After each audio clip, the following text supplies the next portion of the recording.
தமிழ் தேசிய அரசியல் பேரொளி கலியபெருமாள் தாத்தா அவர்களின் மருமகள் அமுதா நம்பி அவர்கள் தாங்கள் வெளியிடும் புத்தகத்தை அண்ணன் கையிடம் கொடுத்து இப்பொழுது பெறுவார்கள்.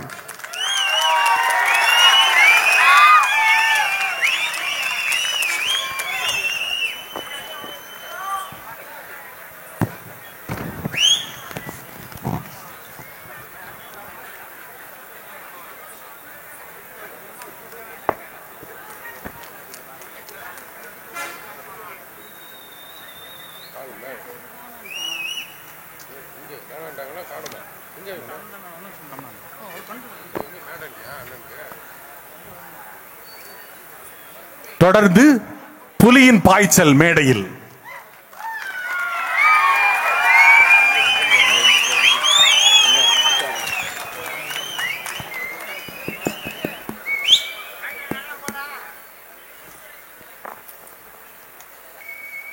நம்முடைய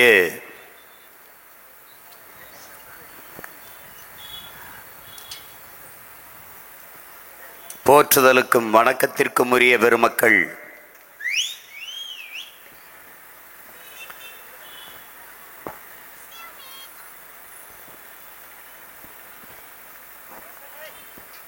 நம்முடைய பெருமதிப்பிற்குரிய சாதிய இழிவு தீண்டாமை ஒழிப்பு போராளி தாத்தா இளைய பெருமாள்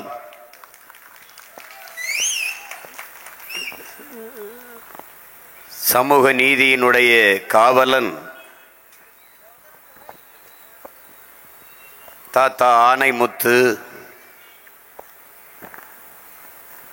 தமிழ் தேசியத்தினுடைய பேரொளி தாத்தா கலியபெருமாள் அவர்களுடைய பெரும்புகழை நாம் போற்றிக் கொண்டிருக்கிறோம். தமிழர்கள் எப்போதும் பழம்பெருமையே பேசிக்கொண்டிருப்பார்கள் என்று திராவிடர்கள் நம்மீது குற்றச்சாட்டுகளை வைப்பார்கள். நம்முடைய ஐயா காப்பா அரவாணன் அவர்கள் தமிழன் ஏன் அடிமையானான் என்ற நூலிலே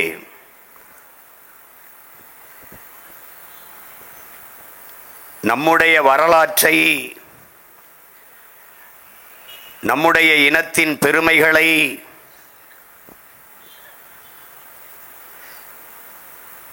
நாம் பேசுவது என்பது பழம் பெருமை அல்ல, படிப்பினை.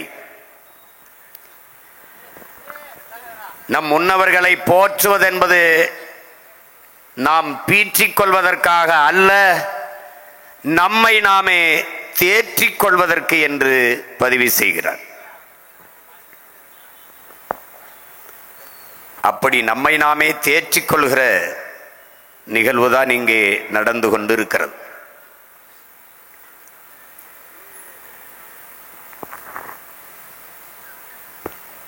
வரலாறு என்பது ஒவ்வொரு தேசிய இனத்திற்குமான வழித்தடமாக இருக்கிறது.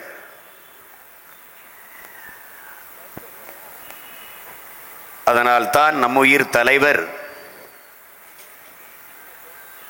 இயற்கை எனது நண்பன், வாழ்க்கை எனது தத்துவ ஆசிரியன், வரலாறு என் வழிகாட்டி என்று பதிவு செய்தார். ரஷ்ய புரட்சியாளர் லெனின் வரலாற்றில் தெளிவு வராத எந்த இனமும் எழுச்சியுற முடியாது என்று பதிவு செய்கிறார்.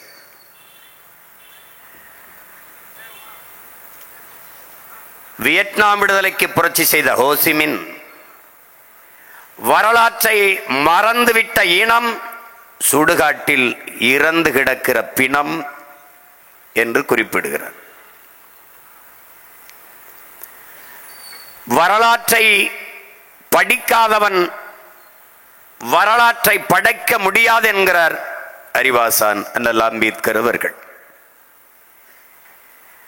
நீ வரலாற்றை படி, வரலாற்றை படை, வரலாறாகவே வாழ் என்று போதிக்கிறார் நம்முயிர் தலைவன் மேதகுவே பிரபாகரன் அவர்கள். அப்படி நமக்கு வரலாறாகவும் வழித்தடமாகவும் மாறி நிற்கிற நம்முயிர் தாத்தாக்கள் இளைய பெருமாள், ஆனைமுத்து, கலிய பெருமாளை போற்றிக் கொண்டிருக்கிறோம்.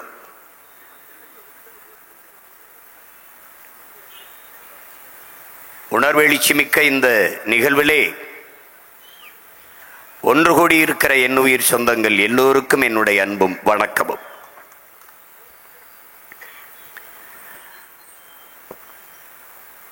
இந்த நிகழ்வு முதலிலே தாத்தா கலிய பெருமாளுக்கு எடுப்பது என்று முடிவு செய்து அறிவித்தோம். பிறகு தாத்தா ஆனைமுத்தவர்களுக்கும் இதுதான் நூற்றாண்டாக அமைகிறது என்று சொன்னார்கள். சரியா, அவரையும் சேர்த்துக் கொள்வோம் என்று அறிவித்தோம். எல்லா ஏற்பாடும் செய்துவிட்ட பிறகு காட்டுமன்னார் கோயிலில் நடத்துவது அப்படி.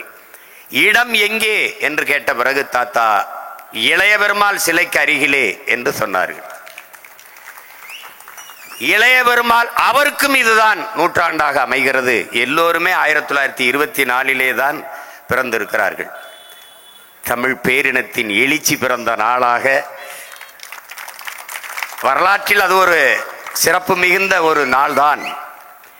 இந்த முப்பெரும் ஆளுமைகள் சமூக மாறுதலுக்கு வித்திட்ட ஒப்பற்ற புரட்சியாளர்கள் ஒரே நாளில் உதித்திருக்கிறார்கள், பிறந்திருக்கிறார்கள்.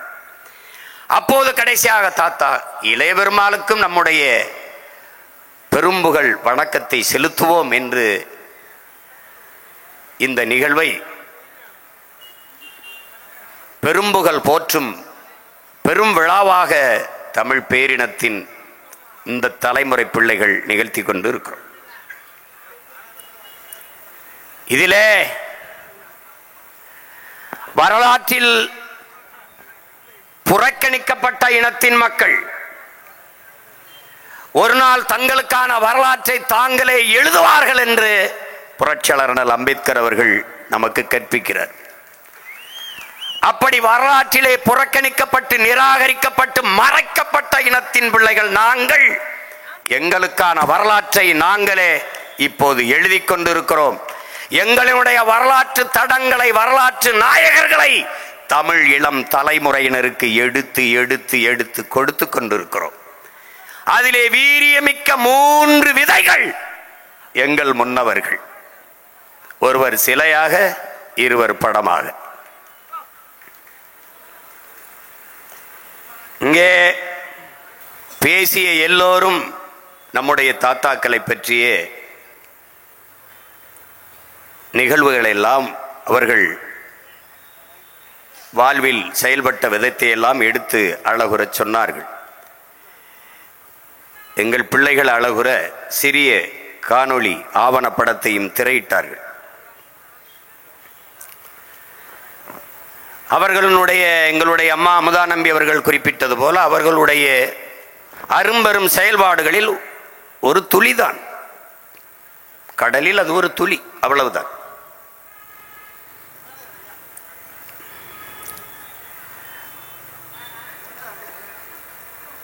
எந்த தாத்தாவிடம் இருந்து ஆரம்பிப்பது? முதலில் இந்திய தாத்தாவிடம் இருந்து ஆரம்பிப்போம். தாத்தா இளைய பெருமாளில் இருந்து தொடங்குவோம். அவர் இந்திய தேசியம், அந்த காங்கிரஸை ஏற்றுக்கொண்டு அதன் அரசியலிலே இருந்த பெருமகன். இதே காட்டுமன்னார் கோயிலில் 1946ஆம் ஆண்டு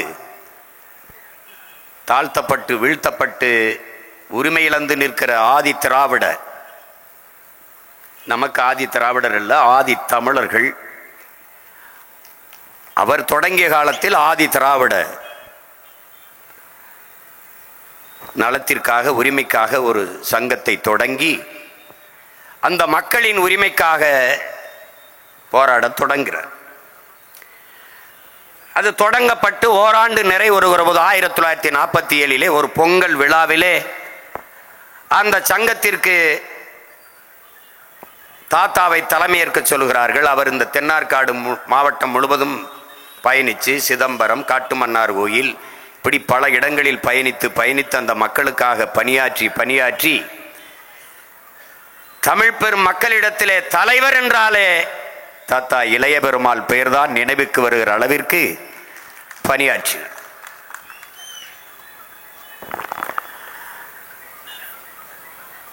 அவருடைய அரிய பணி, தாழ்த்தப்பட்ட மக்கள் அவர்களுக்காக அவர் ஆற்றுகிற பணி,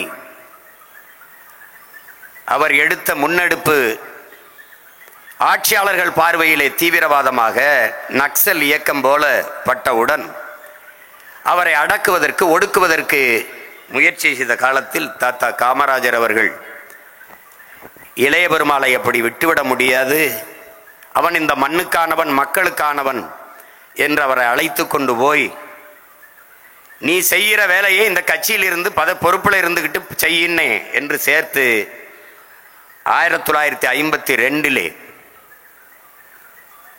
இதே கடலூர் மண்ணிலே இந்திய நாடாளுமன்றத்திற்கு வேட்பாளராக நிறுத்தி காங்கிரஸ் கட்சி வெல்ல வைக்கிறது முதன்முறையாக.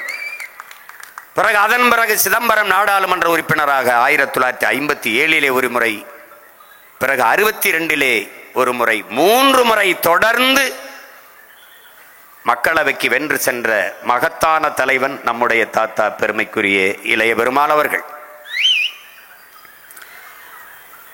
சாதிய இழிவு தீண்டாமை ஒழிப்பு என்பது பெரும்பணியாக அவருக்கு இருந்தது. என் அன்பு தம்பி தங்கைகளே, என்னருமை உடன் பிறந்தார்களே, பேரன்பு மிக்க பெற்றோர்களே, நாம் யார் என்பதை மறந்தோம். நமக்கு முன்னவன் 63 நாயன்மார்களே ஒருவராக இருந்த நம்முடைய மூதாதை நந்தன் இன்று வரை நந்தனை எரித்தவன் உடலிலே எரிந்த தீ இன உணர்வும் மான உணர்வும் கொண்ட ஒவ்வொரு தமிழ் பிள்ளைகளின் உள்ளத்தில் இன்று வரை எரிந்து கொண்டிருக்கிறது. எல்லோரும் கோயிலுக்குள்ளே சென்று வழிகிடுகிற போது நந்தன் என்ற நமது மூதாதை அந்த பெருமகனார் அதே நாயன்மார்களுக்கு இருக்கிற பக்தியிலே சற்றும் குறைவில்லாத நமது மூதாதை நந்தன்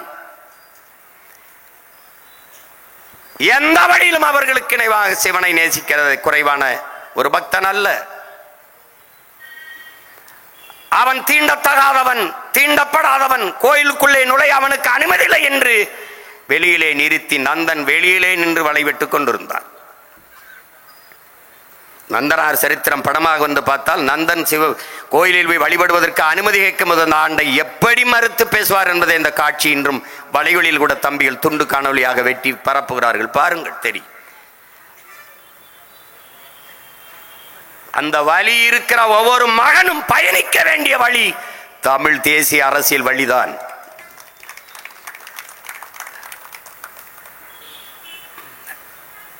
அந்த சரித்திரத்தில் என்ன சொல்லப்படுகிறது? நந்தன் வெளியே நின்று வழிபடுகிற போது நந்தி மறைக்கிறது சிவனை தெரியாமல், நந்தனின் பார்வைக்கு தெரியாமல் சிவனை மறைக்கிறது நந்தி. அப்போது சிவன் சொன்னதாக சொல்கிறார், நந்தியை சிவன் கொஞ்சம் நகர்த்தி வைத்தார் என்று கதை அதில் சொல்லப்பட்டிருக்கிறது. இந்த மண்ணிலே ஒரே ஒரு மகன் கேட்டேன், என் ஆதி பெரும்பாட்டன் சிவனிடத்தில் கேட்டேன், நந்தியை தள்ளி வைத்த சிவனே நந்தா உள்ளவாடா என்று ஏன் நீ அழைக்கவில்லை என்று கேட்டேன். இவர்களுக்கு இருந்த இழிவு தீண்டாமை உனக்கும் இருந்ததா அந்த சிந்தனை என்று கேட்டேன். அந்த நந்தனை மறந்தோம், இன்று நாம் யார் என்பதை மறந்தோம். இந்த மண்ணிலே பிறந்த சகஜானந்தா என்கிற நம்முடைய தாத்தன் 1916 பல பள்ளிக்கூடங்களை திறந்து பல ஆயிரம் பேர்களை படிக்க வைத்து கல்வியாளராக மாற்றிய மகத்தான மகான் சகஜானந்தர் அவர்கள். 36 ஆண்டுகள் இந்த சட்டசபையிலே உறுப்பினராக இருந்து சமூக மக்களுக்கு பணியாற்றிய மகத்தான மகன் சகஜானந்தர் அவர்கள். இந்த பெயர்களெல்லாம் உங்களுக்கு ஏதோ புதிதாக தெரிகிறது.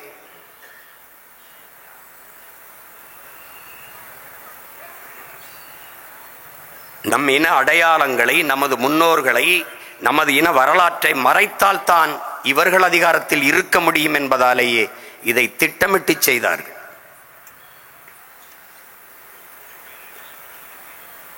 அந்த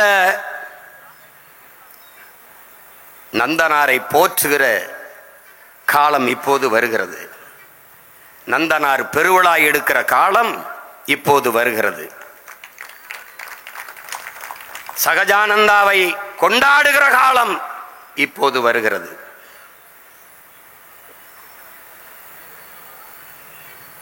வருகிற ஜூலை 7ஆம் தேதி நம்முடைய தாத்தா ரெட்டமலை சீனிவாசர் அவருடைய பிறந்த நாள்.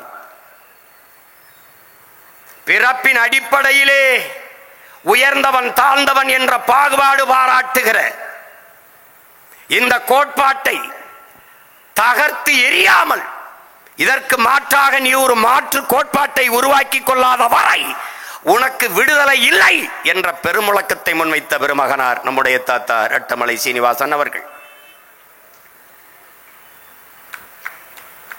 இந்த கூட்டத்தில் எந்த சொல் உன் மீது இழி சொல்லாக சுமத்தப்படுகிறதோ அந்த சொல்லை எழுத்து சொல்லாக மாற்றாத வரை உனக்கு விடுதலை இல்லை என்ற முழக்கத்தை முன்வைத்தவனும் அவர்தான். இந்த கூட்டத்தில் எவன் பறையன் என்று கேட்டால் நான் தான் என்று திமிரி எழு என்று கற்பித்தவனும் அவர்தான். எது இழிவென்று கருதுகிறானோ அதையே எழுச்சி என்று காட்டு. ஆம், நான் தான் பறையன், இப்ப என்ன என்று கேள். அந்த பெருமகனார் பிறந்த நாள் இனி வரும் காலங்களே தமிழ் தேசிய பிள்ளைகளால் பறையர் ஆதி தமிழன் எழுச்சி நாளாக நாடெங்கிலும் கொண்டாடப்படுகிற நாளாக மாறும். கருணாநிதி பிறந்த நாள் செம்மொழி நாளாக கொண்டாடப்படுகிற போது எங்கள் தாத்தா ரெட்டமலை சீனிவாசனார் பிறந்த நாள் தமிழர் எழுச்சி நாள், பறையர் எழுச்சி நாளாக கொண்டாடப்படக்கூடாதா?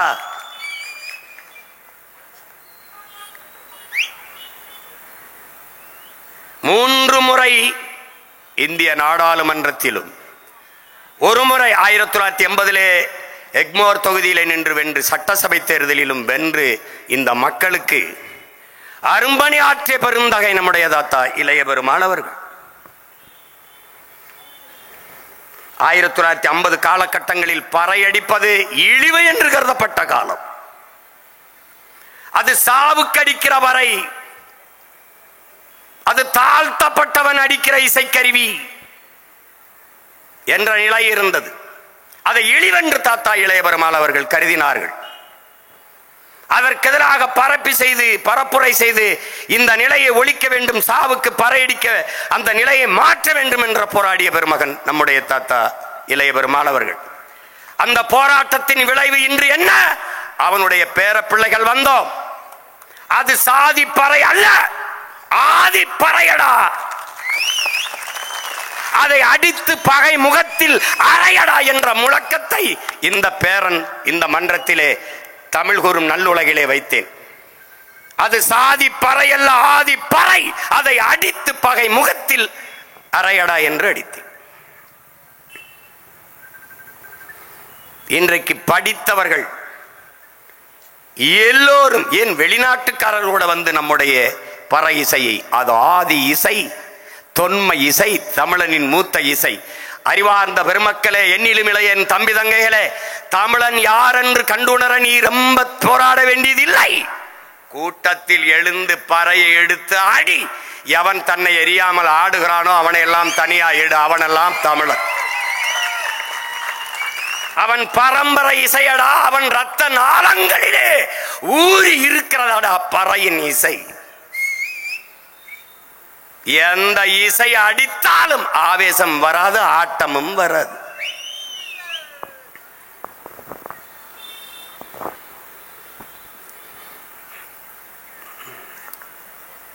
அதற்கு போராடி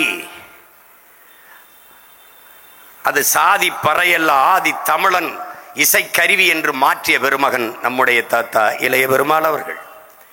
இன்றைக்கு படிக்கிறவர்கள், கல்லூரி மாணவர்கள் நான் என்னுடைய தன் விவர படத்தில் ஒரு காணொளி வைத்திருந்தேன் பாருங்கள். எல்லோரும் அதிக கற்ற பிள்ளைகள், பல்வேறு வேலைகளில் இருக்கிற பிள்ளைகள் எல்லாம் பசை பறை இசை கருவியோடு வந்து நாங்கள் யார் என்று சொல்லிவிட்டு போவது இருக்கிறது. ஒரு சாதியின் பறையல்லடா, அது ஒரு இனத்தின் இசை கருவி என்பதை என்னிலும் இளைய என் தம்பி தங்கைகள் புரிந்து கொள்ள வேண்டும். பேரார்வம் கொண்டிருந்தேன் அதை கற்றுக்கொள்வதற்கு. என் தம்பிகள் 6 மாசமாவது அதுக்கு நேரமாகும் என்றார்கள். அது எங்க இருக்கிறது? தம்பி தங்கச்சியில் அடிக்கும்போது பார்த்து ரசிச்சுட்டு போயிட வேண்டியதுதான்.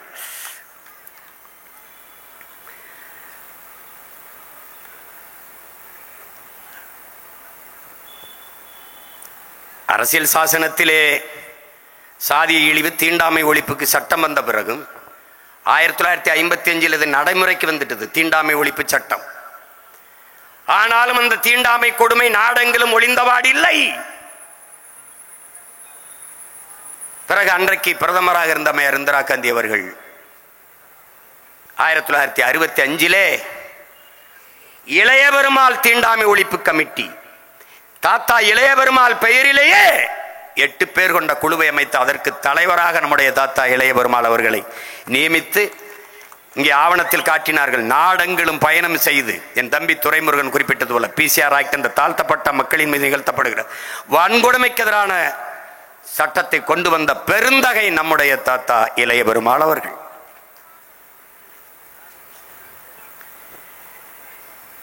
இதெல்லாம் இளைய தலைமுறை பிள்ளைகளின் இதயத்தில் நாங்கள் தூவுகிற விதை. இங்கே இருப்பவர்கள் யார்? இவர்கள் எங்கள் முன்னவர்களின் விதைகள், நாங்கள் அவர்களின் விதைகள்.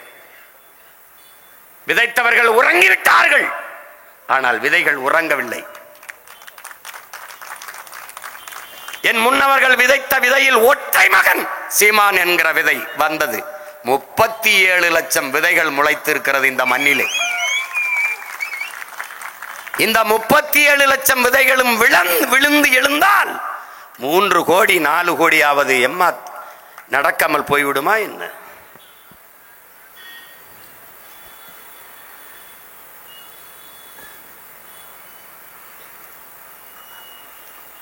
வாழ்நாள் முழுக்கும் உழைக்கும் மக்களின் கூலி உயர்வுக்காக அவர்கள் மீது சுமத்தப்பட்ட சாதிய இழிவு தீண்டாமை கொடுமைக்காகவும் போராடி தன்னலமற்று உழைத்த தமிழ் பெருந்தகை தன்னிகரில்லா தலைவர் பெருமானார் தான் நம்முடைய தாத்தா இளைய பெருமாள் அவர்கள் நம் அருகிலே இன்று சிலையாக நிற்கிறார்கள்.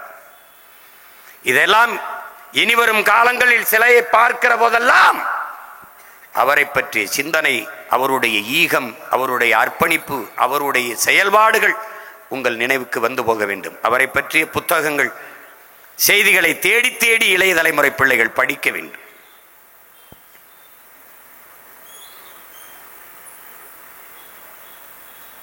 நம்முடைய தாத்தா ஆணைமுத்தவர்கள்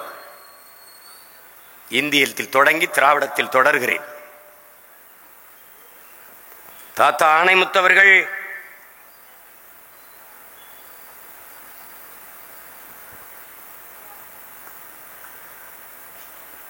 படித்துக் கொண்டிருந்த காலத்திலேயே திருக்குறள் மீது, மானுட வாழ்க்கைக்கு அதுபோல ஒரு அறநெறி காட்டுகிற நூல் இல்லை என்கிற ஆழ்ந்த நம்பிக்கை கொண்டு அந்த உண்மையை உணர்ந்து தெளிந்து குறள் மலர் என்ற நூலை நடத்திய பெருந்தகை. 1952 ஆவணப்படத்தில் காட்டியது போல அவர் பார்த்து கொண்டிருந்த ஒழுங்குமுறை விற்பனை சங்கத்தினுடைய வேலையை தூக்கிவிட்டு முழு நேரமாக மக்கள் பணியாற்றுவதற்கு வந்த பெருமகனார் தான் நம்முடைய தாத்தா ஆணைமுத்தவர்கள்.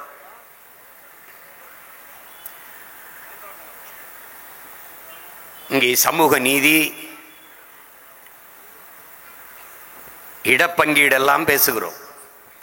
அந்த சமூக நீதியின் காவலன், சமூக நீதியின் நாயகனே நம்முடைய தாத்தா ஆணைமுத்தவர்கள் தான்.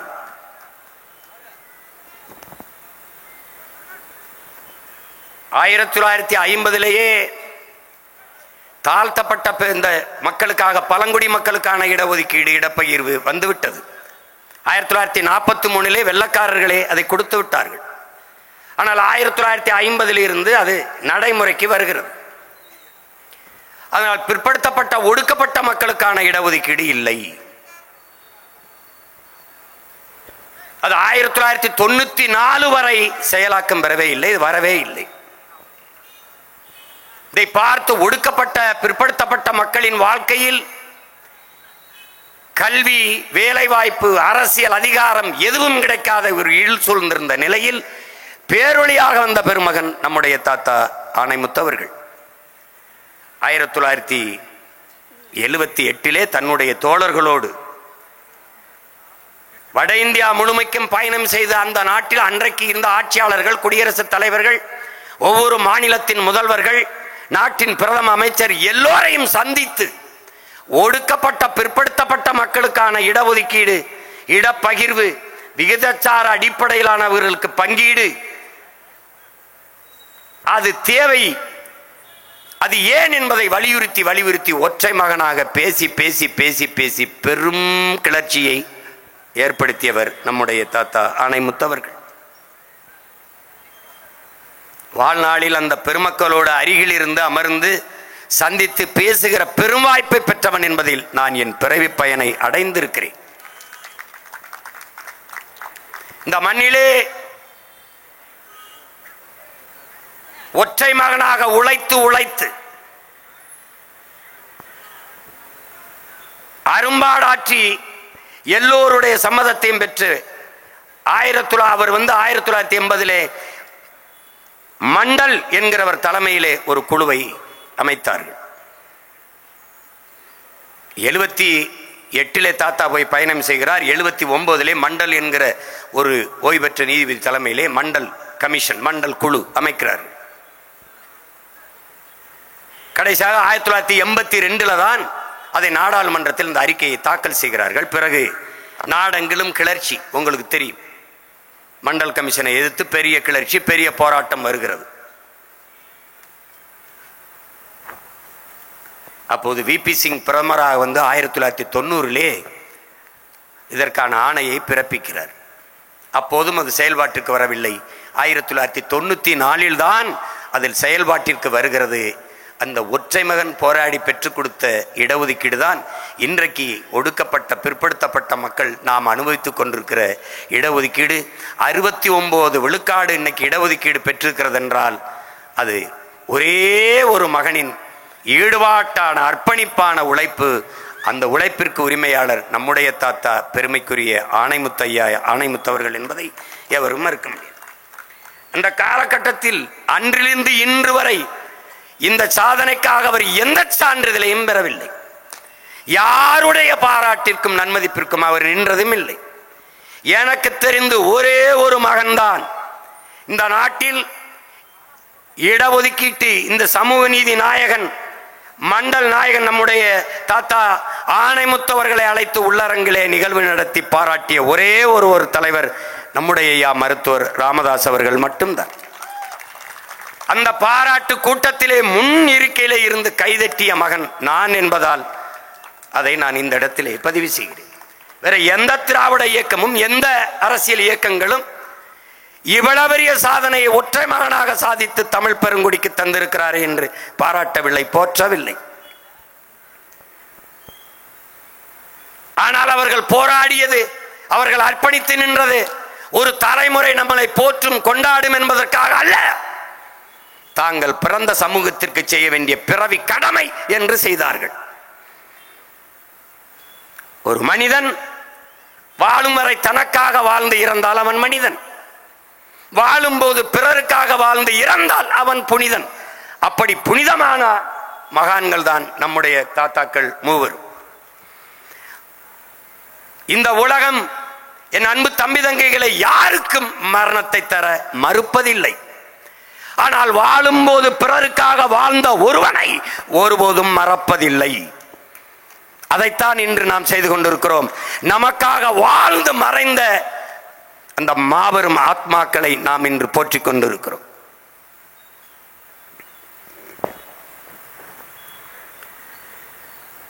அப்படிப்பட்ட ஒரு சமூக நீதி சரித்திர நாயகன் நம்முடைய தாத்தா ஆணைமுத்து அவர்கள்.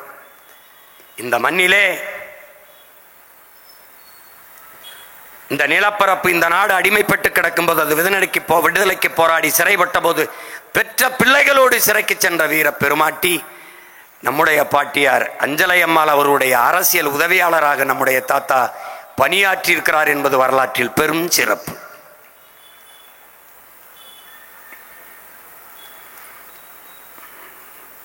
பிறகு 57 குரல் முரசு என்ற இதழை நடத்தி, பிறகு 94 74 அவர் சிந்தனையாளன் என்ற இதழையும் தொடர்ந்து நடத்தி இந்த மண்ணின் மக்களை, இளைய தலைமுறை பிள்ளைகளை சிந்திக்க தூண்டிய ஒரு சிற்பி என்பதை நாம் மறந்துவிட முடியாது. 1981 ஆண்டு அப்போதுதான் ஈழ விடுதலை போராட்டம் தொடங்கி வளர்ந்து கொண்டிருந்த காலத்தில் அங்கே சென்று அந்த நிலத்தையும் மக்களையும் சந்தித்து வந்து வெளியிலே வந்த நம்முடைய தாத்தா அவர்கள் ஈழத் தமிழர்களையும் மலையக தமிழர்களையும் பாருங்கள், அவர்களுக்காகவும் பேசுங்கள் என்று ஒரு நூலை எழுதி வெளியிட்டவர்.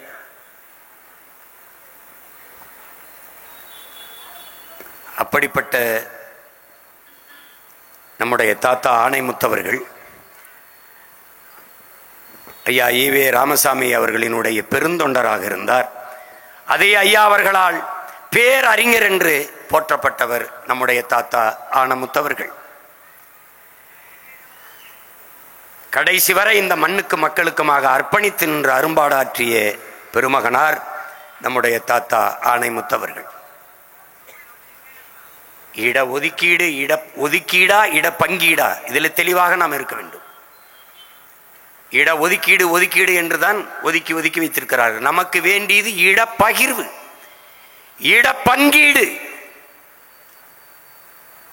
அது சமூக அடிப்படையிலா பொருளாதார அடிப்படையிலா என்பதிலும் நமக்கு தெளிவு தேவைப்படுகிறது. முன்னேறிய வகுப்பினர்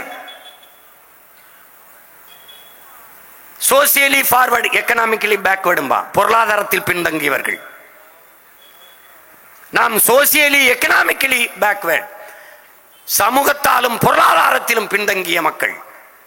இந்த நாட்டில் இடஒதுக்கீடு இடப்பகிர்வு முறை என்பதே ஏழை என்பதற்காக அல்ல, ஏழை பணக்காரன் என்பதற்கு கொண்டு வரப்படவில்லை. தீண்டத்தகாதவன், இழிசாதி, தாழ்ந்த மக்கள் என்பதற்காகவே கொண்டு வரப்பட்டது. சீமான் இந்த தெருவில் நடக்கக்கூடாது என்பது அவன் ஏழை என்பதற்காக அல்ல. இந்த குளத்தில் குளிக்கக்கூடாது, இந்த கோயிலுக்குள் நுழையக்கூடாது, இந்த கல்வியை படிக்கக்கூடாது, இந்த வேலைக்கு வரக்கூடாது என்பது இருந்த நிலை அவன் ஏழை என்பதற்காக அல்ல. அவன் தாழ்ந்தவன், இழிசாதி, பார்த்தால் தீட்டு தொட்டால் தீட்டு என்ற தீண்டாமை கொடுமைகளால் நிராகரிக்கப்பட்டு, கல்வி மறுக்கப்பட்டு, வேலை வாய்ப்பு, அரசியல் அதிகாரங்கள் மறுக்கப்பட்டு கிடந்த சமூகம் நாம்.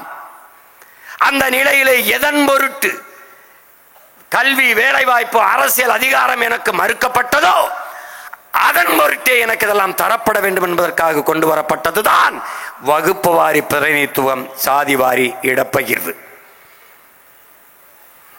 அதை அவரவர்கள் குடிகளின் எண்ணிக்கைக்கேற்ப கொடுக்க வேண்டும் என்பதுதான் சரியான இடப்பங்கீடு என்று நம்முடைய கோட்பாடு, நிலைப்பாடு. அதற்காகவே போராடி வருகிறோம்.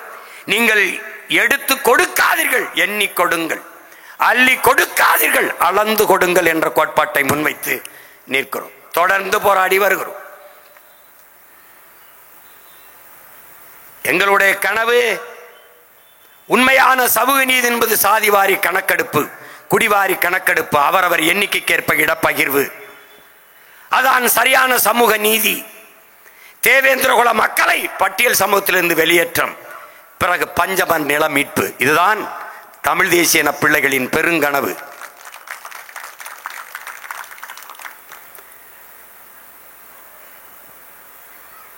கடைசியாக திராவிட இயக்கங்களில் தொடங்கி பயணித்து வந்தாலும் நம்முடைய தாத்தாவினுடைய நிலைப்பாடு தமிழர்களுக்கென்று ஒரு தாயகம், அது தனித்தமிழில சோசலிச குடியரசு, பிரபாகரன் என்ற பெருந்தலைவனின் தலைமையிலே அது அமைய வேண்டும் என்பதுதான் அவருடைய இறுதி மூச்சு, அவருடைய பெருங்கனவு.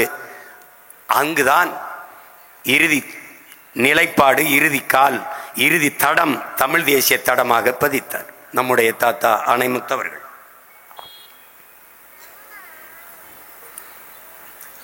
நாம் எல்லோரும் அப்படித்தான். இந்தியத்தில் தொடங்கி திராவிடத்தில் நடந்து கடைசியாக தெளிவு பெற்றோம். தமிழ் தேசிய அரசியல் ஒன்றுதான் தமிழ் பேரினத்தின் விடிவுக்கு முடிவுக்கு ஒரே வழி என்று.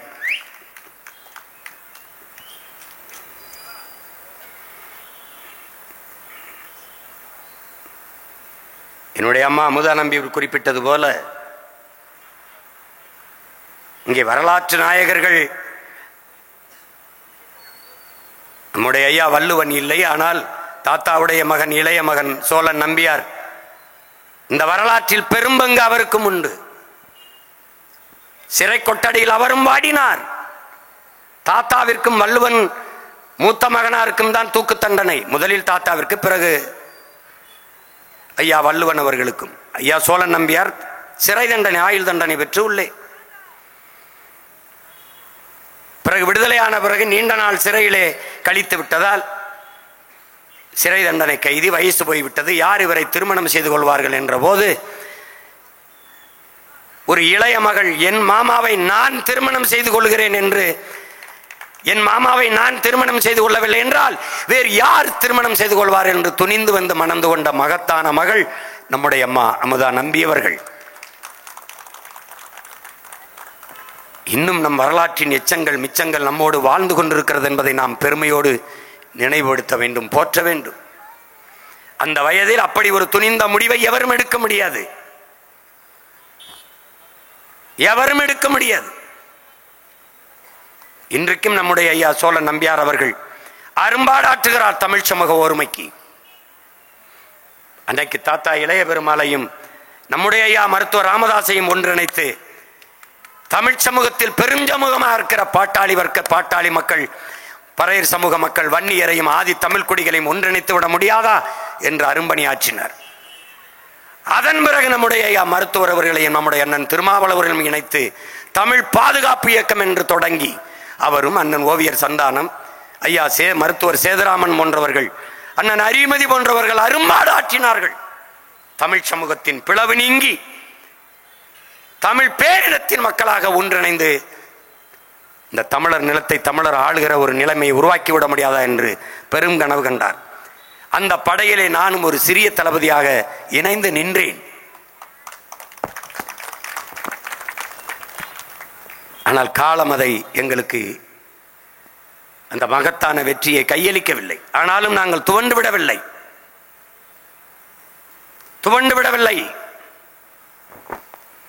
நாங்கள் செய்ய வருகிற பணியை நாங்கள் அறிவாசனல் அம்பேத்கர் இட்ட பணியை செய்கிறோம். என் அன்பு தம்பி தங்கைகளே, மாநாட்டிலே புரட்சியாளர் அம்பேத்கர் பேசுகிறார். தாழ்த்தப்பட்ட, ஒடுக்கப்பட்ட, பிற்படுத்தப்பட்ட மக்கள் ஒன்றிணைய வேண்டியது மிகவும் அவசியமாகும் என்பதை குறிப்பிடுகிறார். இதை நான் குறிப்பிட்டது என்பது பிற்படுத்தப்பட்ட மக்களின் தலைவர்களாக வந்த பிரதிநிதிகள் என்னை சந்தித்து வைத்த கோரிக்கையின் அடிப்படையிலே இந்த கருத்தை வலியுறுத்தினேன் என்று பதிவு செய்கிறார். இந்த தாழ்த்தப்பட்ட பிற்படுத்தப்பட்ட மக்கள் இவர்கள் இருவரினுடைய தேவையும் ஒன்றாக இருப்பது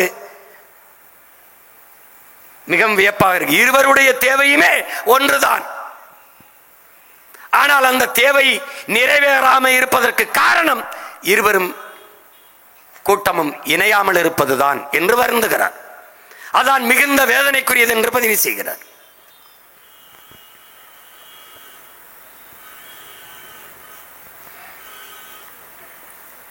இந்த நாட்டிலே தாழ்த்தப்பட்ட, ஒடுக்கப்பட்ட, பிற்படுத்தப்பட்ட மக்களின் விழுக்காடுதான் அதிகம்.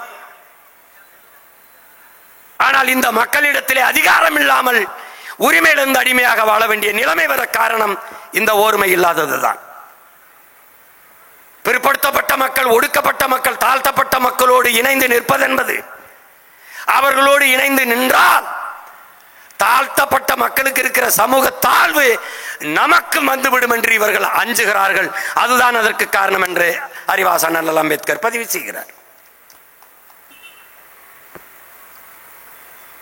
பிறகு நீங்கள் செய்ய வேண்டியது, புரட்சியாளர் நமக்கு சொன்னது, நீங்கள் செய்ய வேண்டியது, நாம் செய்ய வேண்டியது, தாழ்த்தப்பட்ட, ஒடுக்கப்பட்ட மக்களை ஒன்றிணைக்க வேண்டியதுதான் இன்றைய இருகால தேவை என்கிறார்.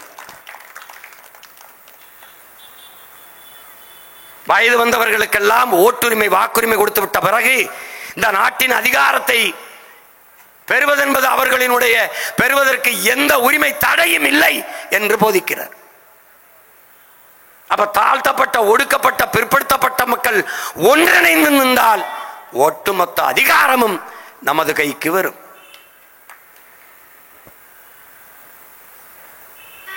அந்த புரட்சியாளர் போதித்த வழியில்தான் இன்று தமிழ் இளம் தலைமுறையினர் நாம் பயணிக்கிறோம். அதற்காகவே அரும்பாடாற்றிய பெருமக்கள் நம்முடைய தாத்தா இளைய பெருமாள் ஆணைமுத்து, நம்முடைய தாத்தா கலிய பெருமாள் அவர்கள்.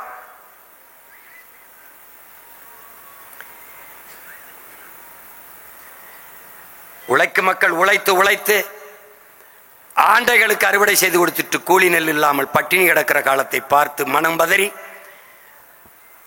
நெற்களை அறுவடை செய்து உழைக்கும் மக்களுக்கு கொடுக்க தொடங்கினார். மக்கள் புரட்சியை நெல் மணியில் இருந்து தொடங்கினார், நெல்லில் இருந்து தொடங்கினார். அந்த புரட்சி பரவவே ஆட்சியாளர்களுக்கு அச்சுறுத்தியது. அவரை தேடத் தொடங்கினார்கள். தலைமறைவு வாழ்க்கை பாதுகாப்புக்காக தோட்டத்திலே வெடிகுண்டு சிறைக்குள்ளே செய்ததை தம்பி துரைமுருகன் குறிப்பிட்டார். வெடிகுண்டு செய்யும் போது அவருடைய தோழர்கள் கணேஷ், சச்சில், காணியப்பன், அந்த காணியப்பன் பெயரை தான் நம்முடைய ஐயா சோழன் நம்பியாரும் அவருடைய இணையர் அம்மா அமுதா நம்பியும் தன் அன்பு மகன் மூத்தவனுக்கு காணியப்பன் என்கிற பெயரை அவருடைய நினைவாக இன்றும் சூட்டி மகிழ்கிறார்கள். அவர் மருத்துவராக புதுச்சேரியிலே பணி செய்கிறார். இவர்கள் வெடிகுண்டை தயாரிக்கிற போது எதிர்பாராத விதமாக குண்டு வெடித்து விடுகிறது. அதில் காயமுற்று கை கால்களை இழந்து துண்டு உடலாக கிடக்கிறார். அதிலே சர்ச்சில் அவர்கள். சர்ச்சிலை போய் கேட்கிற போது புலவர் எப்படி இருக்கிறார், அவர் சாக கிடக்கிறார், புலவர் எப்படி இருக்கிறார் என்றுதான் கேள்வியை எழுப்புகிறார். புலவர் காயத்தோடு அங்கு கிடக்கிறார். போய் பார்க்கிறார்கள், புலவர் உயிர் இருக்கிறது, துடித்துக் கொண்டிருக்கிறது, முழங்கல் சத்தம் கேட்கிறது, புலவர் உயிரோடு இருக்கிறார் என்கிற செய்தியை சர்ச்சிலுக்கு சொல்கிறார். அப்போது அவர் சொல்கிறார், புலவர் புரட்சியை முன்னெடுப்பார், மரண நொடியிலும் புலவர் புரட்சியை முன்னெடுப்பார் என்று உலக தலைவர் மாவோ வாழ்க மால்கோ வாழ்க என்று முழங்கி தன் உயிர் மூச்சை முடித்துக் கொள்கிறார். ஆனால் சற்று பின்னாடி இருந்தால் தமிழ் பேரினத்தின் பெருந்தலைவன் பிரபாகரன் வாழ்க பிரபாகரன் வாழ்க என்ற முழக்கத்தை முன்வைத்திருப்பார். அதற்காக தேடப்பட்டு சிறைபிடிக்கப்பட்ட தாத்தா கலியபெருமான் அவர்களுக்கு மரண தண்டனை விதிப்பதற்கு முன்பு நீதிமன்றத்திலே நிற்கிற போது இந்த நீதிமன்றத்தின் மீது எனக்கு நம்பிக்கை இல்லை, இது அதிகாரத்தில் இருப்பவனுக்கு துவம் போடுகிறது, அதற்காக வேலை செய்கிற மன்றம், இதிலே எங்களுக்கான நீதி கிடைக்கப்பெறாது, கிடைக்க வாய்ப்பில்லை, அதனால் இந்த நீதிமன்றத்தின் மீது எனக்கு நம்பிக்கை இல்லை என்ற முழக்கத்தை முன்வைக்கிறார். இப்படி நீதிமன்றத்தை அவமதிப்பது என்பது அவருக்கு தெரியும், தூக்கு கயிறு தன் கழுத்தை இருக்கும் என்று தெரிந்தும் இந்த முழக்கத்தை முன்வைத்த மகன் நம்முடைய தாத்தா கலியபெருமாள் அவர்கள். மரணத்திற்கு அஞ்சாத ஒரு மாபெரும் வீரனாக நம்முடைய தாத்தா இளைய புரட்சியாளன் பகத்சிங் அவர்கள் தூக்கு தண்டனை என்று தெரிந்தும் சிறிதும் அஞ்சாத நின்றவன்.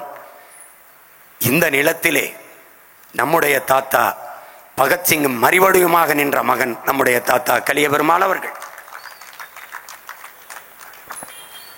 மன்னிப்பு கடிதம் எழுதி கொடுத்தால் விடுதலை என்கிற போது உயிர் பிச்சை கேட்டு ஒருபோதும் மன்னிப்பு கடிதம் எழுதி கொடுக்க மாட்டேன், அதை படிக்கும் போதெல்லாம் பகத்சிங் வந்து வந்து போவான். இதேதான் அவனுடைய தோழர்கள், பகத்சிங் நீ மன்னிப்பு கடிதம் எழுதி கொடுத்தால் மரண தண்டனையிலிருந்து விடுதலை பெற்று வெளியே வந்து இன்னும் வீரியமாக போராடலாம் என்ற கருத்தை முன்வைக்கிற போது எல்லோரையும் போல வாழ வேண்டும் என்கிற எனக்கும் இருக்கிறது, ஆனால் வெளியே வந்து போராடுவதை விட துணிந்து இந்த தூக்கு கயிற்றை முத்தமிட்டு நான் உயிரீகம் செய்தால் பகத்சிங்கை போல வீரமிக்க இளைஞர்களை இந்த நாட்டு விடுதலைக்கு பெற்றுத்தர வேண்டும் என்று எண்ணற்ற தாய்மார்கள் விரும்புவார்கள். அதற்காக நான் இந்த மரணத்தை மகிழ்ச்சியோடு முத்தமிடுகிறேன் என்று முன்வைத்தான். கடைசி வரை மன்னிப்பு கடிதம் எழுதி கொடுக்க மறுத்தான். அதை போலவே தமிழர் நிலத்தில் நம்முடைய தாத்தா மன்னிப்பு கடிதம் எழுதி கொடுக்க முடியாது, நான் மகிழ்ச்சியோடு மரணத்தை முத்தமிடுவேன் என்கின்ற மகத்தான வீரன் நம்முடைய தாத்தா கலிய பெருமாள் அவர்கள்.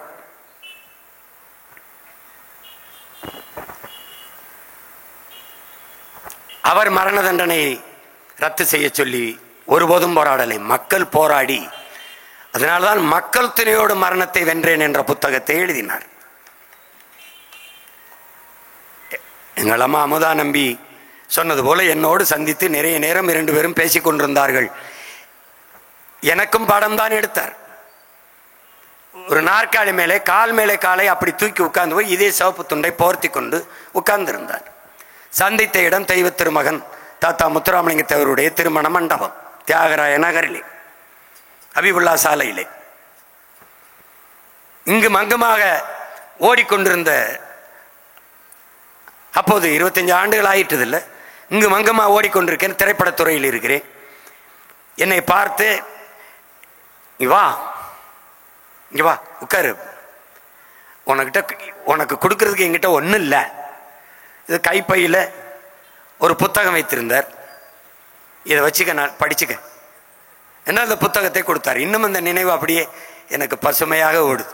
வச்சுக்க, படிச்சுக்க என்று. ரொம்ப நன்றி தாத்தா அப்படின்னு சொல்லி வாங்கிட்டு வந்தேன். அப்புறம் வச்சு படித்தேன்.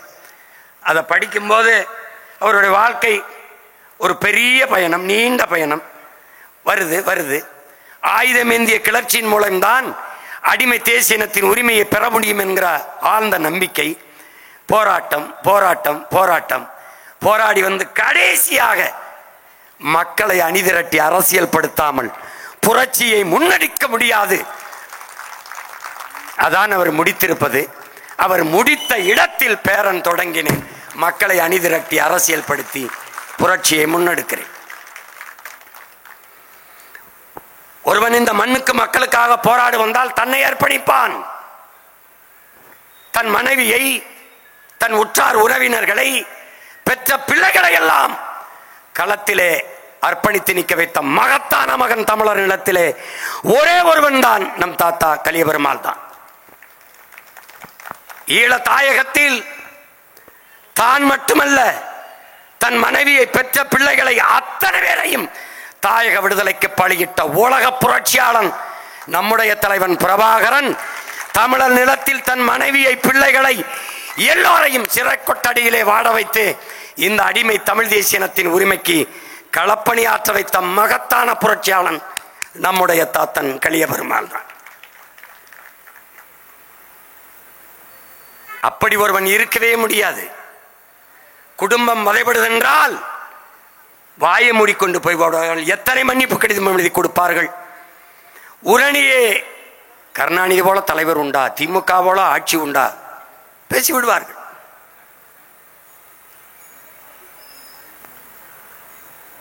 ஆனால் உயிரே போனாலும் தன் இனத்தின் உரிமை போய்விடக்கூடாது என்று நின்ற புரட்சியாளன் நம்முடைய தாத்தா கலிய பெருமாள் அவர்கள்.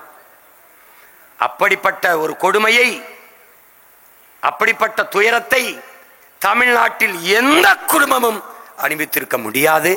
அப்படிப்பட்ட குடும்பம் தாத்தா கலிய பெருமாளுடையது. அதிலே சான்றாக, வரலாற்று சான்றாக நம்மிடத்திலே, நம் முன்னாடி நம்முடைய ஐயா சோழன் நம்பியாரும் நம்முடைய அம்மா அமுதா நம்பியும் இருக்கிறார்கள் என்பது தமிழ் பெரும் சமூகத்தின் பெருமை.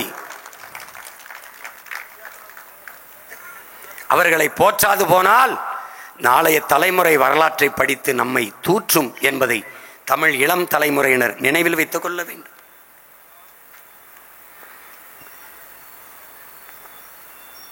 அண்ணன் தமிழரசன் அவர்கள் மீசா சட்டத்திலே சிறைப்படுத்தப்படுகிறார்கள்.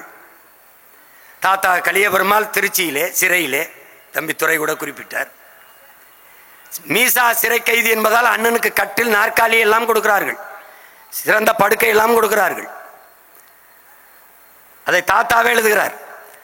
அண்ணன் தமிழரசன் அவர்கள் தன்னுடைய கட்டிலையும் இருக்கையையும் தாத்தாவிற்கு கொடுத்து விட்டு தரையிலே படுத்தார் என்பது அண்ணன் தமிழரசன் அவர்கள் தாத்தா கலியபெருமாள் மேல வைத்திருந்த மதிப்பும் மற்றும் உங்களுக்கு அறிய தருகிறார்.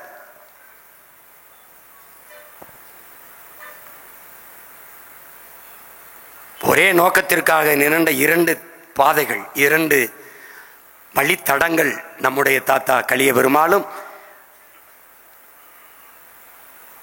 நம்முடைய அண்ணன் தமிழரசன் அவர்களும். கடைசியாக சிறையிலே அந்த அரிய வாய்ப்பையும் தாத்தா பெற்றிருக்கிறார். நம்முயிர் தலைவன் மேதகவே பிரபாகரன் அவர்களையும் சென்னை சிறையிலே இருக்கிற போது, தலைவர் சிறைப்பட்ட போது 2 தலைவரும் தாத்தாவும் சந்தித்து பேசியிருந்திருக்கிறார். அதிலே தாத்தாவோட பழகியதை மொத்தமும் உள்வாங்கி கொண்டு தலைவர் தந்த வார்த்தை, தமிழகத்திலே இருக்கிற தன்னலமற்ற உண்மையும் நேர்மையுமான ஒரே தலைவன் கலியபெருமாள் அவர்கள், உண்மையான மக்கள் தொண்டன் கலியபெருமாள் அவர்கள்.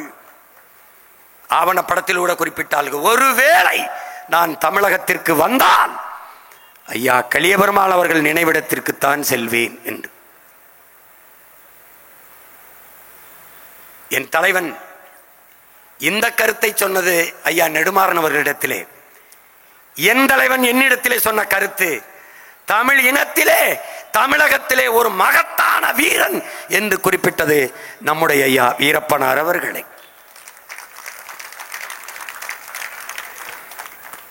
அவரை இங்கே கொண்டு வந்து பத்திரமாக பாதுகாக்க வேண்டும் என்று நான் விரும்பினேன். கெடுவாய்ப்பாக அது நடக்கவில்லை என்று என்னிடத்திலே வருந்தினர்.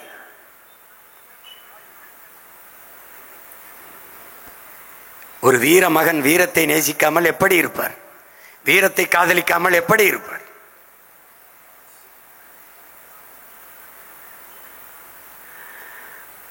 அளப்பரிய அர்ப்பணிப்பும் ஈடுபாட்டையும் கொண்டு இங்கே நம்முடைய பொருளாளர் ஐயா பாரதி செல்வன் அவர்கள் குறிப்பிட்டது போல, தமிழர் நிலத்தில் பிற இனத்தவர்கள் எல்லாம் உயர்ந்த பதவிகள் அதிகாரத்தில் இருந்து நம்மளை ஆட்சி செலுத்துகிறார்கள், அதிகாரம் செலுத்துகிறார்கள். ஆனால் இந்தியாவில் எந்த பிற நிலத்திலும் தமிழர்களுக்கு இப்படிப்பட்ட ஒரு நிலை இல்லையே. இந்த நிலையிலிருந்து மீள எழ வாழ தமிழ் சமூகத்துக்கு வழி இல்லையா என்றுதான் அதை மாற்றுவதற்கு, தமிழ் பேரினத்தை தேற்றுவதற்கு பெரும்பாடாற்றியவர் நம்முடைய தாத்தா கலியபெருமாள் அவர்கள். இவர்கள் கையளித்த கடமையைத்தான் நாம் செய்து கொண்டிருக்கிறோம். பாதையை தேடாதே உருவாக்கு என்பது தலைவனின் தத்துவம். அந்த பாதையை தேட வேண்டிய அவசியம் இல்லை என்று போட்டு தந்த பெருமக்கள் நம்முடைய தாத்தாக்கள்.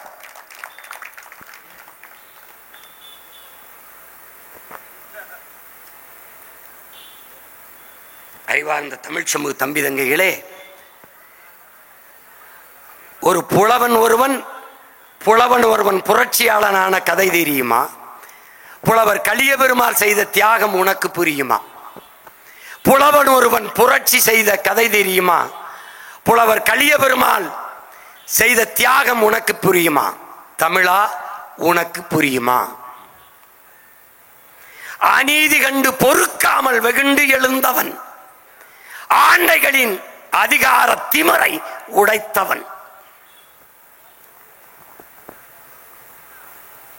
உழைக்கும் மக்கள் உயர்வுக்காக தன்னை ஈந்தவன், ஊனுறக்கம் பாராமல் உழைத்த பெருமகன்,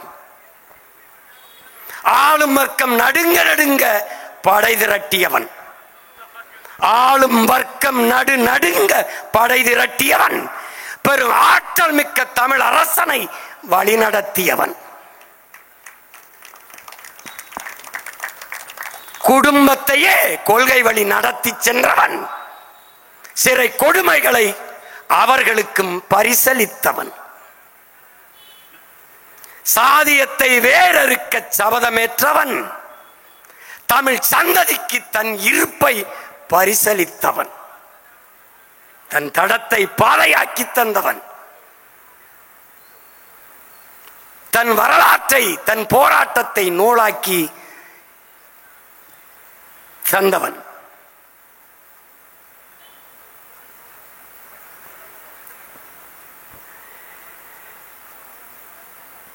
கொடுமை கண்டு அஞ்சாமல் துணிந்து நின்றவன், கொடுமை கன்று அஞ்சாமல் துணிந்து நின்றவன்.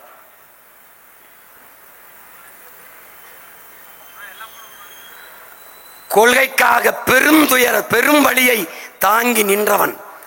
கொண்ட கொள்கைக்காக பெரும் வலியை தாங்கி நின்றவன்.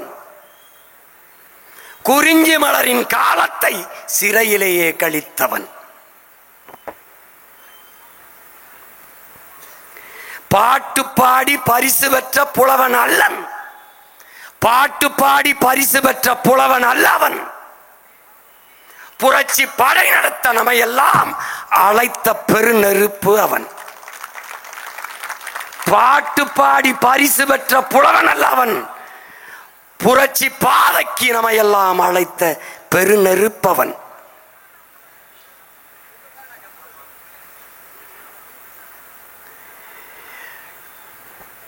தமிழ் தேசிய தந்தையாக உயர்ந்து நிற்பவன். தமிழினத்தின் விடியலுக்கு ஒளி கொடுப்பவன். தமிழ் தேசிய தந்தையாக உயர்ந்து நிற்பவன்.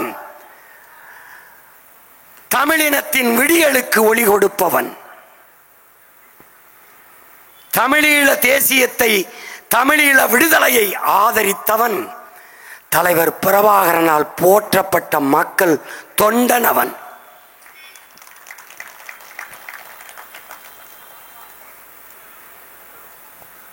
மரணத்திற்கு மரணத்தை தந்த மாவீரன்.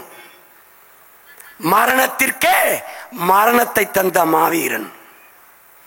மக்கள் துணையோடு மரணத்தை வென்ற மகத்தான தலைவன்.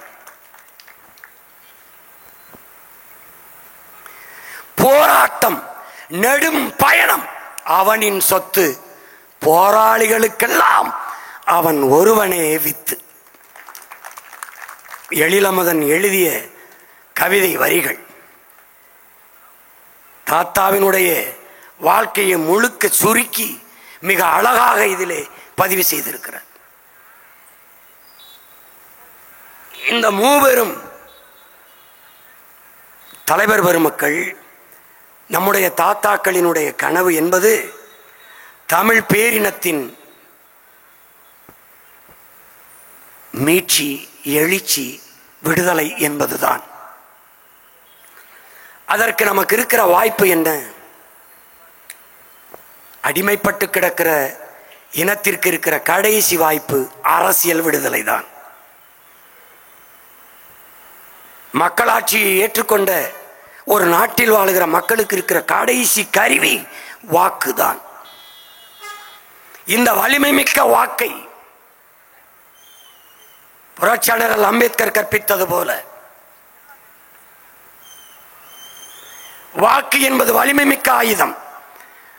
அதை சில ரொட்டி துண்டுகளுக்காக விற்பதென்பது அவமானகரமானது என்கிறார். அறிவார்ந்த என் தமிழ் சமூக தம்பி தங்கைகளே, நீங்கள் நன்கு அரசியல் படுத்தப்பட்டிருக்கிறீர்கள். நன்கு அரசியல் படுத்தப்பட்டிருக்கிறீர்கள். நமது முன்னவர்களால் உலக அரசியலை உள்ளங்கையில் வைத்து வாசித்துக் கொண்டிருக்கிறீர்கள். உங்களுக்கு முன்பு மகத்தான கடமை கையளிக்கப்பட்டிருக்கிறது. அது உன் உரிமை, என் உரிமை. நீனும் நானும் பிறந்த பெருமை மிக்க தமிழர் என்கிற தேசியனத்தின் உரிமை, அதன் விடுதலை, அதன் பாதுகாப்பான நல்வாழ்வு.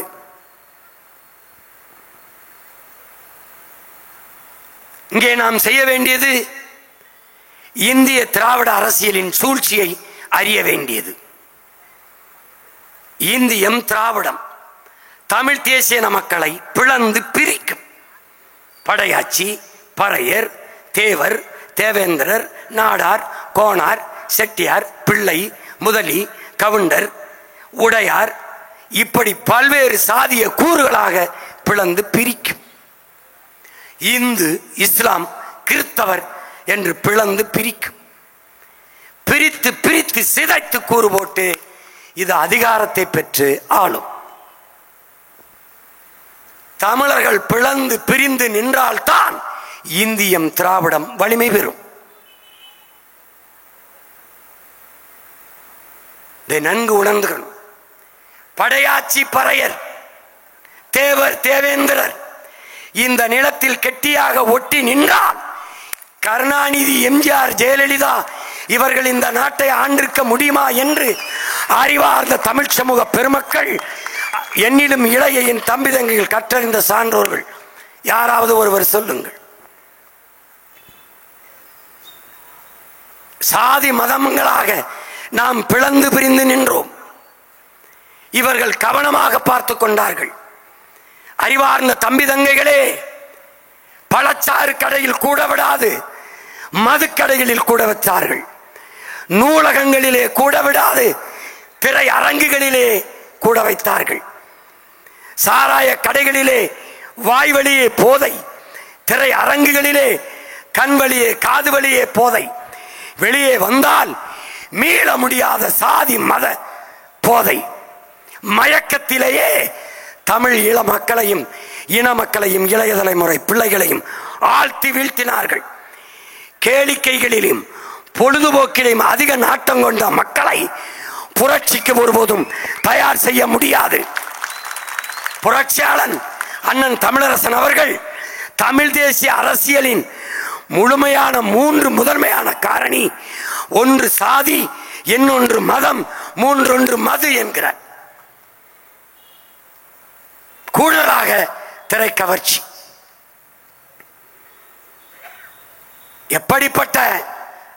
எப்படிப்பட்ட ஒரு சான்றை சொல்லி அண்ணன் நமக்கு விளக்குகிறார் என்பதை புரியுங்கள். உழைக்கும் மக்களும் உழைப்பை சுரண்டி கொழுக்கிறவனும் எப்படி இருக்கிறான் என்று சிறையிலே கைது பண்ணி சிறைச்சாலையிலே காவல் நிலையத்திலே வைத்திருக்கிற போது அண்ணன் தமிழரசன் காவலரிடத்தில் காட்டுகிறார். எதற்காக இப்படி நீங்கள் போராடுகிறீர்கள், வைக்கிறீர்கள் என்று நாம் கேட்கிற போது, ஆண்டை அடிமை, உழைப்பவன், உழைப்பை சுரண்டுகிறவன் என்று 2 வர்க்கம் இருக்கிறது. என்ன வர்க்கம்? ஏழை பணக்காரன் என்ற வர்க்கம். என்ன வேறுபாடு? இந்த பானையை போல, பானையின் வெளிப்பக்கம் போல எங்கள் உழைப்பை சுரண்டி கொழுப்பவனின் வயிறு, பானையில் உள்பக்கம் போல உழைத்து உழைத்து கொடுத்தவனின் உழைக்கும் மக்களின் வயிறு என்று உலகத்திற்கு உணர்த்துகிறார் புரட்சியாளர் அண்ணன் தமிழரசன் அவர்கள். அவன் ஆழ்ந்து கூர்ந்து தெளிந்து முடிவெடுத்தான். தமிழர்களுக்கு சாதிப்பற்று மதப்பற்றை ஊட்டி மொழிப்பற்று இனப்பற்று வரவிடாமல் பார்த்து கொண்டான். அப்போது என்ன? மொழி உணர்வு இன உணர்வு வராமல் சாதி உணர்வு மத உணர்வை மேலோங்க செய்தான். சாதிக்கு இடம், மதத்திற்கு இடம். இப்படித்தான் பிரித்து பிரித்து நம்மை வீழ்த்தினார்கள். தன்னின பகையால் மோதிக்கொண்டு தாழ்ந்து வீழ்ந்து போனோம். பறையரின் வரலாற்று பகையன் படையாச்சி, படையாச்சியின் வரலாற்று பகைவன் பறையர். பாகிஸ்தான் இந்தியாவை கூட பேச்சுவார்த்தையில் சமாதானப்படுத்திவிட முடியும், பறையாச்சியும் பறையனையும் ஒன்றுபடுத்த முடியாது. ஒன்றுபடுத்தாது தமிழ் சமூகத்திற்கு விடுதலை என்பது சத்தியமாக சாத்தியமில்லை. தாத்தாக்கள் போகட்டும், அப்பாக்கள் போகட்டும், அண்ணன்கள் போகட்டும், தம்பிதங்கள், நீங்களாவது தெளிவு பெற்று உணர்ந்து தெளிந்து கிளர்ந்து எழுங்கள். தமிழ் சமூக ஓர்மை இல்லாது தமிழ் சமூகத்திற்கு அரசியல் வலிமை வராது. அரசியல் வலிமை இல்லாது தமிழ் சமூகம் அதிகாரத்தை வெல்லாது. இது சத்தியம். இது இளைய பெருமாள், கலிய பெருமாள், ஆனமுத்து மேல சத்தியம். எங்கு தொடங்கினேன்? இந்தியத்தில் தாத்தா கலிய பெருமாள் இளைய பெருமாளில். எங்கு தொடர்ந்தேன்? திராவிடத்தில். எங்கு நின்றேன்? தாத்தா கலிய பெருமாளில், இளைய பெருமாளில் தொடங்கி கலிய பெருமாளில் நின்றேன். காங்கிரஸ் குடும்பத்தில் பிறந்த மகன், திராவிட இயக்கத்தில் வளர்ந்த மகன், தமிழ் தேசிய தத்துவத்தில் தலைமகனாக நின்று கொண்டிருக்கிற காரணம் தாத்தா கலிய பெருமாள் அவர்கள். நாம் உணர்ந்து தெளிய வேண்டியது, நாம் என்ன செய்ய வேண்டியது இருக்கிறது? பழச்சாறு கடைக்கு நூலகத்திற்கு கூட்டத்தை திருப்ப வேண்டியது இருக்கிறது. சாதி மத உணர்வில் இருந்து விடுபட்டு மொழி இனப்பற்று மேலோங்க வேண்டியது இருக்கிறது. சாதி மத உணர்ச்சி சாகாத வரை தமிழன் என்கிற இன உணர்ச்சி பிறக்காது. தமிழன் என்கிற இன உணர்ச்சி பிறக்காத வரை தமிழ் தேசிய இன ஓர்மை பிறக்காது. தமிழ் தேசிய இன ஓர்மை பிறக்காத வரை தமிழ் தேசியத்திற்கென்று அரசியல் பிறக்காது. தமிழ் தேசியத்திற்கென்று அரசியல் இல்லாது அதிகாரம் வெல்லாது. இதான் இருக்கிற யதார்த்த நிலை. இப்ப என்ன செய்யலாம் என்று என்னரும் உடன் பிறந்தார்கள், நீங்களே முடிவு செய்யுங்கள். நீங்கள் ஆழ்ந்து கவனியுங்கள். 2016 அரசியல் சாசனம் கொடுத்த 44 இடம் போக 22 இடம் பொது தொகுதியிலே ஆதி தமிழ் குடிகளுக்கும் தேவேந்திரருக்கும் கொடுத்தேன். பிறகு 2021 16 இடங்கள் கொடுத்தேன். உங்களால் நம்ப முடிகிறதா? என் உடன் பிறந்தார்களே, பேரன்பமிக்க பெற்றோர்களே, பொது தொகுதியிலே ஆதி தமிழ் குடிகள் தேவேந்திர தம்பிதங்கிகளை நான் நிறுத்திய இடங்களில் தான் நாம் தமிழர் கட்சிக்கு அதிகப்படியான வாக்கு என்பதை தமிழ் சமூகத்திற்கு நான் பேரறிவிப்பு செய்கிறேன். மக்கள் மாறவில்லை, மாறாது என்று நினைப்பதெல்லாம் வெற்றுக்கதை. கோடிக்கணக்கான பணம், பல ஆண்டுகளாக அதிகாரத்தில் இருப்பவர்கள், புறையோடி போன சின்னம் உதயசூரியன் ரெட்டலை கை தாமரை, கடைசி ஒரு வாரத்தில் மைக்கு சின்னம், எவன் வேட்பாளர் யார் வேட்பாளர் எவனுக்கும் தெரியாது. 1 ரூபாய் காசு இல்ல, மொத்தமாவே 3 கோடி நான் செலவழித்திருந்தால் பெரிய காரியம். 36,50,000 வாக்குகளை செலுத்தி 3வது பெரிய கட்சியாக்கி அங்கீகரிக்கப்பட்ட ஒரு மாநில கட்சியாக என் மக்கள் உயர்த்தி இருக்கிறார்கள் என்றால், மான உணவும் இன உணர்வும் கொண்ட மக்கள், இளைய பெருமாள் ஆணமுத்து கலிய பெருமாளின் பேரனும் பேத்திகளும் இன்னும் சாகவில்லை, உயிரோடு இருக்கிறார்கள் என்பதை நிரூபித்திருக்கிறார்கள் தன்மானமிக்க தமிழீழம் தம்பி தங்கைகள். இந்த 36 76 76 1 கோடியே 26 நாடு எங்களுக்காகும். இது நடக்கும்.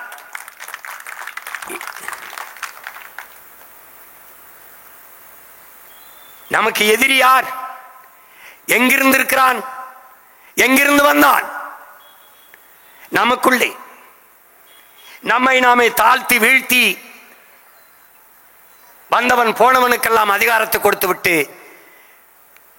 500க்கு 1000க்கும் வேட்டிக்கும் சேலைக்கும் அரிசிக்கும் பருப்புக்கும் அல்லாடி கொண்டிருக்கிற அடிமையின மக்களாக நிற்கிறோம். தாய் நிலத்திலே உரிமை இழந்து அடிமை நிலையிலே நிற்கிறோம். அதிகார வலிமை இழந்து நிற்கிறோம்.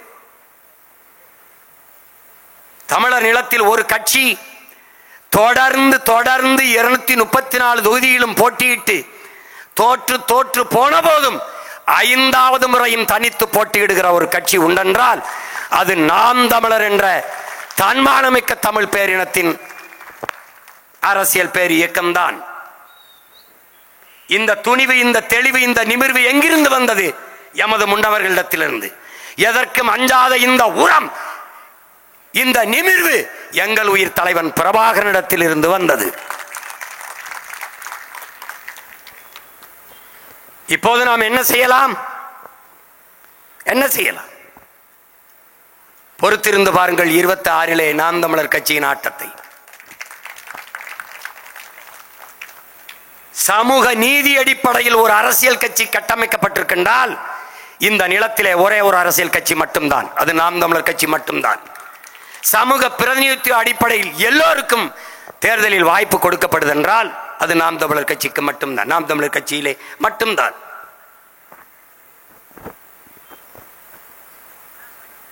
தாத்தாக்களின் புகழ் போற்றுவது மட்டும் நமது கடமை அல்ல, அவர்கள் கனவை நிறைவேற்றுவதுதான் அவர்களுக்கு நாம் செலுத்துகிற உண்மையான புகழ் வணக்கமும் மரியாதையுமாக இருக்க முடியும். அவர்கள் நமக்கு கையெழுத்து சென்றிருக்கிற கனவை நிறைவேற்றுவதுதான் இன்றைய காலக்கடமை, வரலாற்று தேவையாக இருக்கிறது என்பதை இளைய தலைமுறை பிள்ளைகள் உணர்ந்து கொள்ள வேண்டும். அப்ப என்ன செய்யலாம்? நாம் அடிமைகள் என்பதை நாம் உணர வேண்டும். அடிமையில் முன்னடிமை, மூத்தடிமை, உயர்ந்தடிமை, தாழ்ந்தடிமை என்பது கிடையாது. நாம் நம் தாய் நிலத்திலே அதிகாரமற்ற அடிமைகளாக இருக்கிறோம் என்பதை முதலில் உணர வேண்டும். ஒருவன் அடிமையாக இருக்கிறான் என்பதை உணர்த்திவிடு, பிறகு அவனை கிளர்ச்சி செய்து போராடுவான் என்கிறார் புரட்சியாளர் அண்ணல் அம்பேத்கர் அவர்கள். அதைத்தான் நமது முன்னவர்கள் செய்தார்கள். இப்போது உங்கள் பிள்ளைகளும் ஊர் ஊராக தெரு தெருவாக செய்து கொண்டு வருகிறோம்.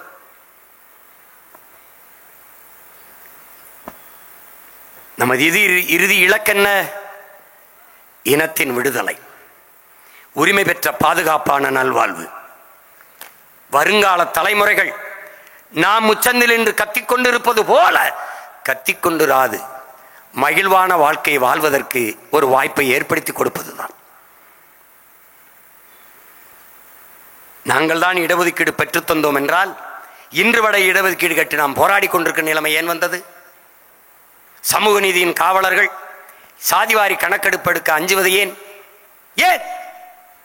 எவ்வளவு காலம் தமிழர்களுக்கு உரிய இடத்தை நாம் சாப்பிட்டுக் கொண்டிருந்தோம் என்பது தெரிய வந்துவிடும் என்பதற்காக அஞ்சுகிறார்கள். இதை தவிர வேற என்ன? வேறென்ன? சனாதன ஒழிப்பை பற்றி பேசுகிறார்கள்.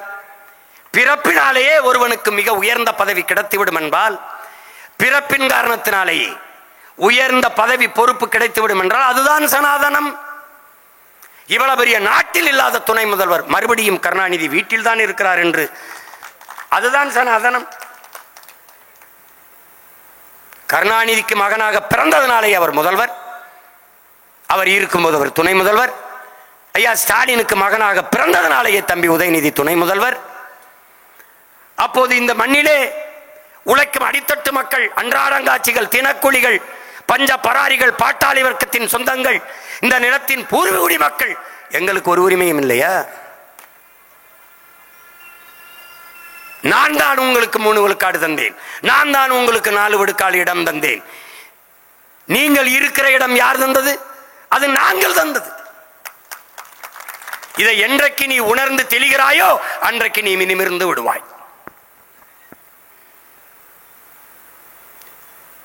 இந்த பெருமக்கள் ஆற்றிய அரும்பணி அது அற்பத்தனமானது, வீணானது, தேவையற்றது என்று ஆகிவிடாமல் அது அரிய பெரிய காரியம் என்பதை நாம் வென்று முடித்து காட்ட வேண்டும். ஒரு காலம் வருகிறது, நம்முடைய தாத்தாக்கள் ஆனமுத்துவிற்கும் தாத்தா கலியபெருமாளுக்கும் நினைவிடம் கட்டி சிலை திறக்கிற காலம் தமிழ் தேசிய அரசு செய்யும். அண்ணன் தமிழரசனுக்கு சிலை எடுத்து அரசு விழாவாக போற்றும் இந்த பெருமக்களின் நினைவு நாட்களை போற்றுகிற காலம் வரும். அண்ணன் தமிழரசன் அடக்கம் செய்த இடத்திலே வேலி போட தடை,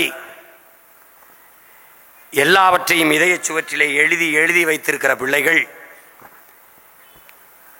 வஞ்சம் தீர்ப்போம்.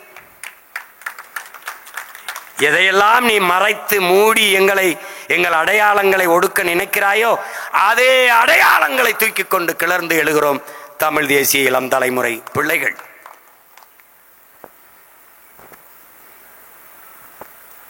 இப்போது நமக்கு இருக்கிறது ஒன்றுதான். எனக்கு இருக்கிற பெரிய வருத்தம், இன்னும் ஒரு 10 ஆண்டுகள் என் அண்ணன் தமிழரசன் இந்த நிலத்திலே உயிரோடு இருந்திருந்தால் சாதி என்று சொல்வதற்கு முன்பு சா என்கிற போதே சாகடித்திருப்பார்.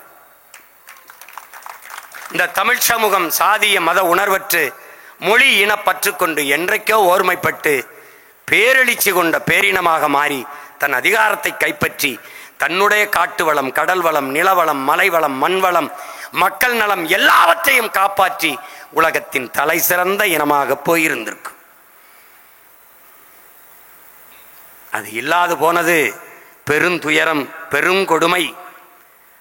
ஆனால் அவர்கள் வழிவழியே வருகிற வீரத்தமிழ், மானத்தமிழ் பிள்ளைகள் நாம் அப்படி விட்டுவிட்டு சென்று விட முடியாது. இந்த வரலாற்று பெரும் கடமையை நாம் நம் தோள்களில் சுமந்து செல்கிறோம். இந்த மூவரும் தலைவர் பெருமக்களுக்கு முன்னே நாம் ஏற்றிய அந்த ஈகை சுடர், எரியும் பெருநெருப்பு நம் இதயத்தில் அணையாமல் எரிந்து கொண்டிருக்க வேண்டும். அதை ஒவ்வொரு என் தமிழ் தம்பி தங்கிகளும் அந்த பெருநெருப்பை அடைகாத்து நம் இலக்கை அடையும் வரை ஒன்றுபட்டு நின்று உழைத்து நாங்கள் தமிழர்கள் என்ற உணர்வை பெற்று, இது நம் தேசம், தமிழ் தேசம், இங்கு வாழ்கிற மக்களின் மொழி, கலை, இலக்கியம், பண்பாடு, தொன்று தொட்ட வேளாண்மை, காட்டு வளம், கனிம வளம், நீர்வளம், நிலவளம், மணல் வளம், கடல் வளம் எல்லாவற்றையும் காக்க எல்லோருக்கும் கல்வி, கல்விக்கேற்ற வேலை, வேலைக்கேற்ற சம்பளம், அதை கொண்டு வாழ்கிற பெருமைமிக்க வாழ்வு, பெண்களுக்கான உரிமை, சாதிய இழிவு, தீண்டாமை, கொடுமை ஒழிப்பு, இவற்றையெல்லாம் செய்வதற்கு ஒரு அரசியல். அந்த அரசியல் தமிழ் தேச அரசியல். இதை புரிந்து கொண்டு என்னிலும் இளைய என் தம்பி தங்கைகள் அரும்பாடாற்ற வேண்டும். நேரமாகிறது என்பதை கடியாரத்தை பார்த்து தெரிந்து கொள்ள வேண்டிய தேவையில்லை. அன்பிற்குரிய தம்பிகள் காவலர்கள் நமக்கு முன்னால் வருகிறார்கள். நேரமாகிறது, முடியுங்கள் என்று